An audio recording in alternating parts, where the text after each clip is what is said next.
성탄 현장에 신비한 모습이 나타났죠. 목동들이 전에 보지 못하던 상황에 놀라자 천사들이 그들에게 찾아와서 맨 먼저 하는 말이 놀라지 말아라 그럽니다. 놀라지 말아라. 여러분, 세상에 숨이 멎을 만큼 놀란 소식들이 덜어 있죠. 어떤 소식을 듣더라도, 무슨 상황을 만나더라도 옆에 계신 분한테 한번 그렇게 든든하게 일러주세요. 놀라지 마세요. 놀라지 마세요. 그 다음에 두 번째, 온 백성에게, 조금 줄여주실래요? 온 백성에게 미칠, 그냥 한두 사람이 아니라 세상의 모든 사람에게 미칠 좋은 소식을 전해준다 그럽니다. 그러자 호련히 수많은 천군 천사가 하나님을 찬송하는 합창 소리를 내는데요, 그 합창 소리의 내용이 두 가지예요. 첫째는 같이 합시다. 하나님께 영광. 지극히 높은 곳에서는 하나님께 영광. 하나님이 사람의 몸을 입으신 것이 먼저는 하나님께 영광이 된대요. 이 말씀을 우리 성도님들이 신앙생활에 알아듣기, 이해하기 쉽게 설명드리기는 여간 어려운 것이 아닌데요, 아기 예수님이 세상에 오심으로 세상에 미칠 변화를 상상할 수가 없어요. 그 예수님으로 비롯되는 모든 일들은 하나님이 이루신 혹은 하나님이 이루실 일들이에요. 온 세상 돌아가는 운행 질서를 보고, 사람의 변화를 보고, 오늘 아침에 임직자들 이제 첫 시간 교육을 마치고 같이 식탁에 앉았는데, 어떤 분이 당신이 살아온 일생에 당신의 변화를 말씀 공부하다가 이렇게 저렇게 변화된 과정을 말씀하셨어요. 여러분, 세상은 예수 그리스도가 몸을 입고 이 땅에 오심으로 엄청난 변화를 만들었거든요. 그래서 그 변화를 주도하시는 하늘에 계신 하나님께 감사를 올려드리는 것, 그 하늘에 계신 하나님을 축복하는 것, 그거를 천군 천사들이 노래한 첫 번째 내용으로 선포하고 있습니다. 우리도 함께 고백합시다. 하나님 영광을 받으시옵소서.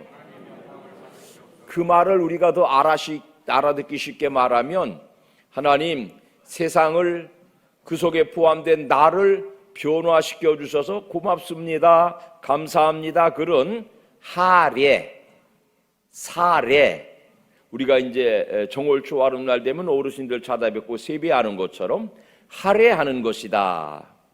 우리는 하나님을 향하여서 그분을 무슨 보물창고로 여기는 경우가 더 많죠. 신앙생활 중에 하나님의 보물창고 중에 복을 꺼내다가 나를 좀 주세요, 돈도 가져다가 나를 좀 주세요, 평안도 위로도 좀 내게 주세요, 그렇게 하나님을 대하는 데 익숙해요.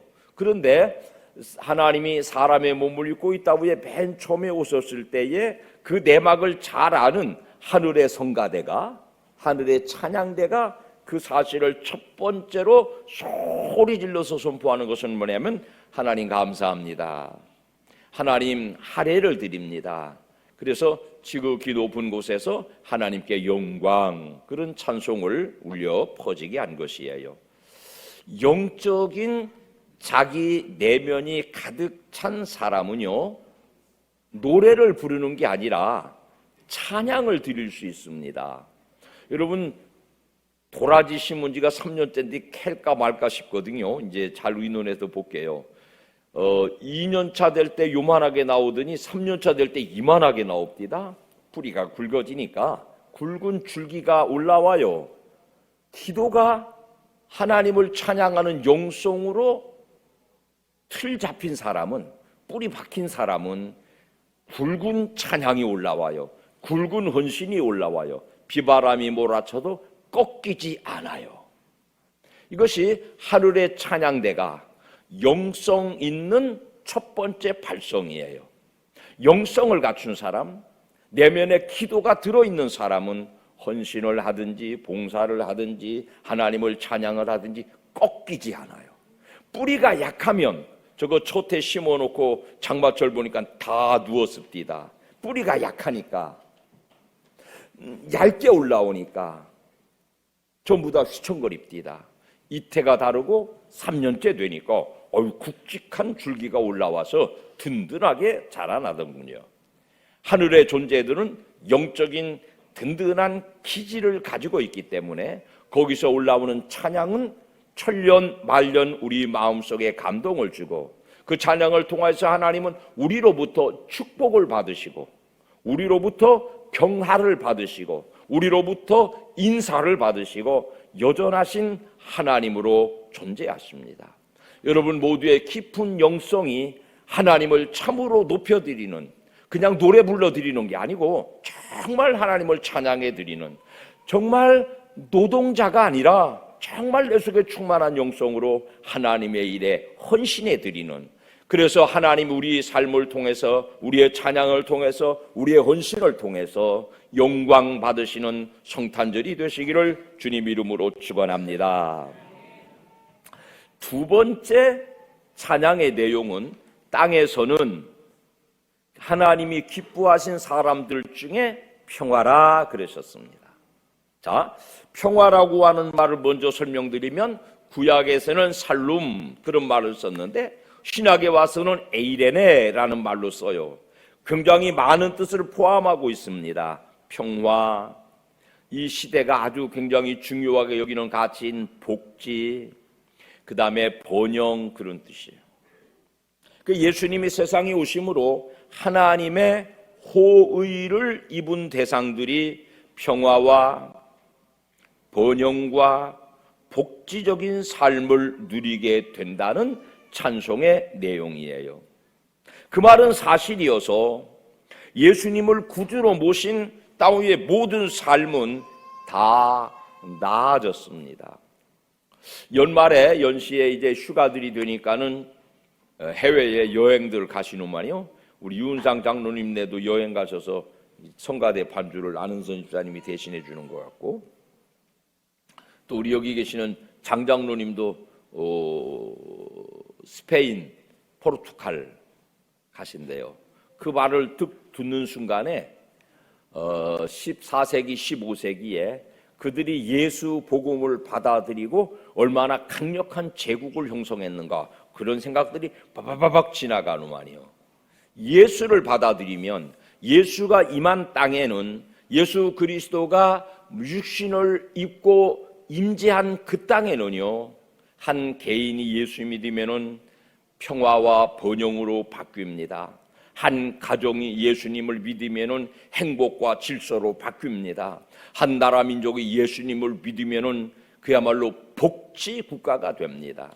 그것은 1,200년의 역사가 아니고 적어도 2,000년의 교회 역사가 우리에게 가르쳐 주는 바였습니다.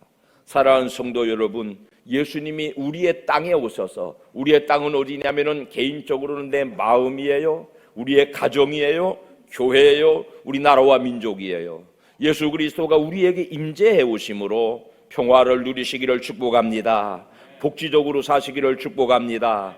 번영을 이루시기를 축복합니다. 예수를 구주로 모신 모든 사람들의 삶은 다 나아졌습니다.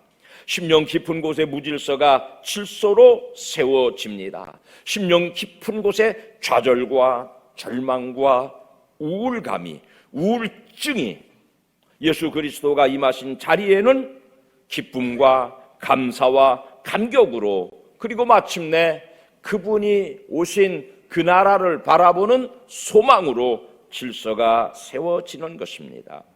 예수 그리스도가 우리 땅에 오심으로 우리의 모든 삶의 자리가 이와 같은 변화를 이루고 있습니다. 이미 대한민국도 그 복을 받아 누렸습니다. 세계 모든 나라들이 예수 그리스도가 있느냐 없느냐를 따라서 천냥지차로 삶의 질이 나뉘어졌습니다. 우리는 오늘 성탄절 헌금을 드릴 텐데요, 성탄절 헌금은 해마다 우리는 우리 교회 안에서 쓰지 않고 밖으로 정말 필요한 분들을 돕는 데 썼거든요.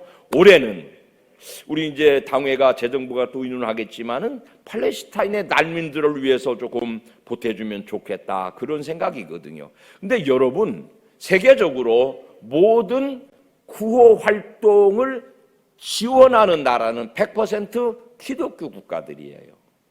정말로 안타깝게도 그 구호 활동가들이 모은 자금을 가지고 도움을 받아야 되는 땅은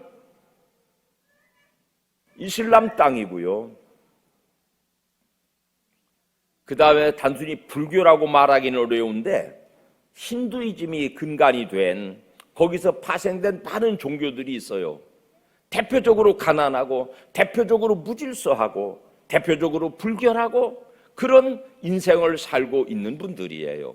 물론 경제적 가치가 어떤 판단에 가장 결정적인 기준이 되는 것은 아니지요.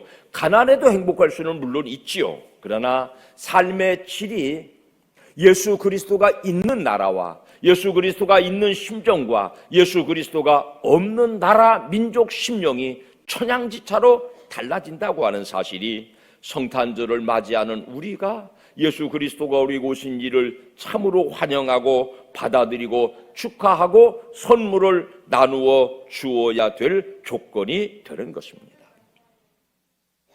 네가 설교하려면 이리 오고 설교하려면 이리 와. 그러면 목사님이 하는 설교 잘 들어.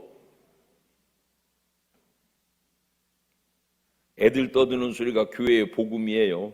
애들이 교회 와서 떠들면 잘 떠든다고 박수 쳐주세요. 예수님을 믿는 것은 천국의 소망을 갖게 하지요. 근데 더 중요한 것은요, 예수님을 믿고 사는 동안에 그 천국을 이루고 사는 거예요. 어제 설교 시간에 잠깐 말씀드렸는데 천국은 죽어서 가는 데만이 아니고요, 예수 그리스도가 나를 다스릴 때, 예수 그리스도가 내 안에 출생했을 때 내 안에 이루어지고 있는 변화가 악의 다툼에서 화해와 평안으로, 서로 대립과 반목에서 화합과 질서로 돌아서는 것이 하나님의 나라지 않습니까?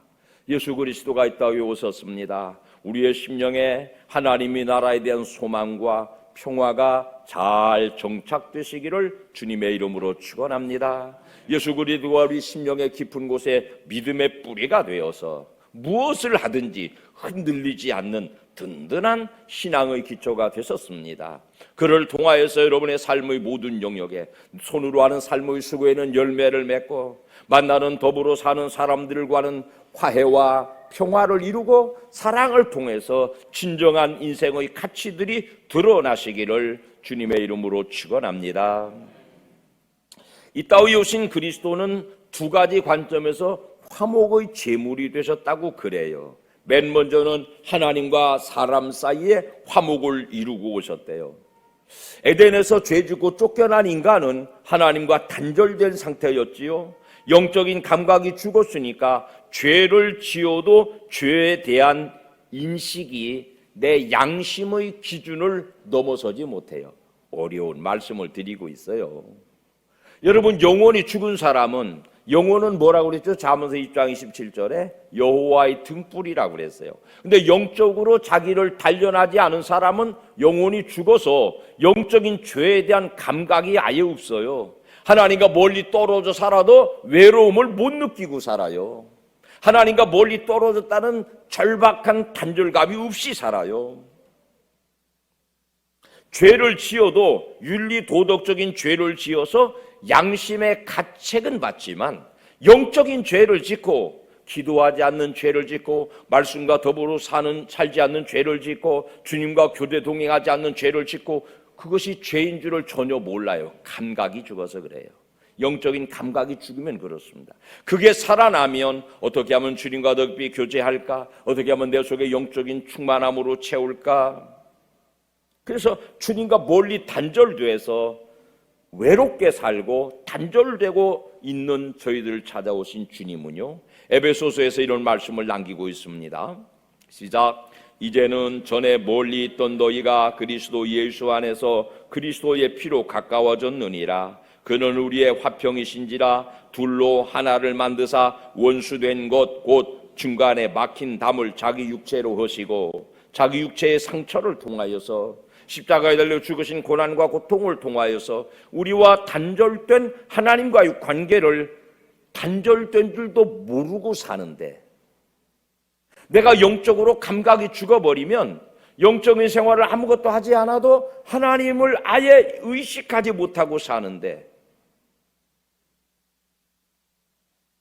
그거 감각을 깨우치시기 위하여서 하나님과 우리 사이에 오셔서 내가 길이요 진리요 생명입니다, 나를 통해서 하나님과 관계가 회복될 수 있습니다, 그런 소망을 주셨습니다. 예수님은요, 초대교회부터 이루어온 굉장히 중요한 사람들의 고민이, 예수가 사람이냐? 밥 먹는 거 보니까 사람이네? 예수가 하나님이냐? 죽었다가 살아난 걸 보니까 하나님이네? 근데 예수가 정말로 사람이면서 동시에 하나님일 수 있을까? 이게 굉장히 중요한 고민거리였거든요. 그래서 이제 예수는 참 하나님, 참 사람, 그런 결과에 이르렀지요. 그렇기 때문에 양쪽 형편을 다 잘 아시는 거예요.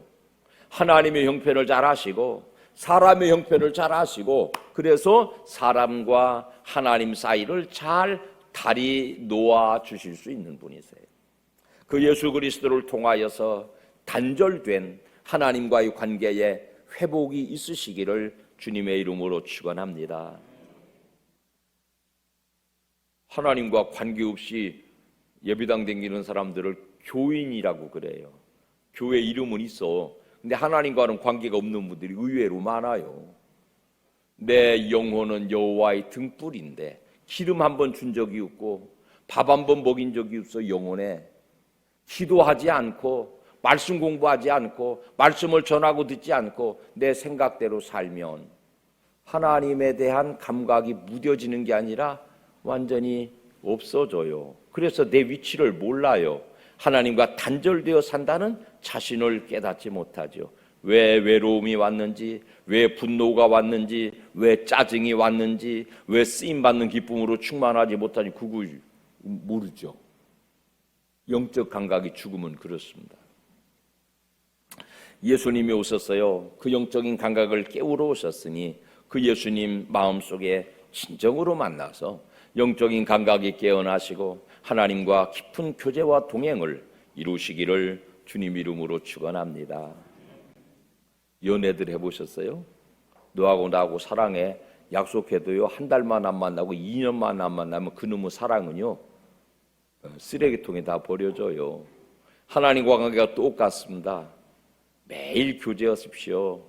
매일 그분과 기도로 하나님의 말씀으로 교제하십시오. 그렇지 않으면 그분과의 사랑의 관계가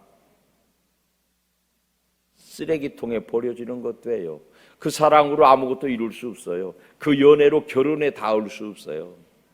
매일 교제하고 매일 소통하는 이 회복의 관계를 통해서 주님과 귀중한 일들로 쓰임받으시기를 축복합니다. 다른 한편으로는 사람과 사람 사이를 화목하게 하러 오셨어요. 땅이라는 것은 사람 사는 세상을 말하죠. 이 땅에는요, 끝없는 반목과 미움과 전쟁과 다툼이 있어요. 그걸 이길 수 있는 첫 번째 길은 내가 기준인 걸 빨리 버려야 돼요. 내가 기준인 거. 그거 내가 기준인 거, 내가 원칙인 사람은 평생 반목과 미움과 질투와 다툼과 마침내 전쟁 속에 살아요. 평화와는 길이 멀죠. 전쟁 중인 팔레스타인의 성탄절은 무너진 건물 잔해 위에 예수님이 오시는 그림으로 표현해 두었더군요. 그 그림을 한번 보시기 바랍니다.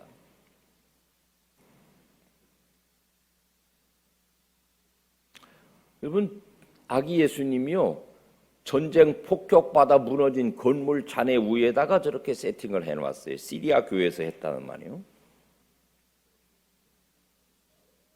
이게 사람이 마음속에 예수 부재 현상으로 나타나는 전쟁의 결과입니다. 에베소서 말씀을 읽어봅시다. 시작.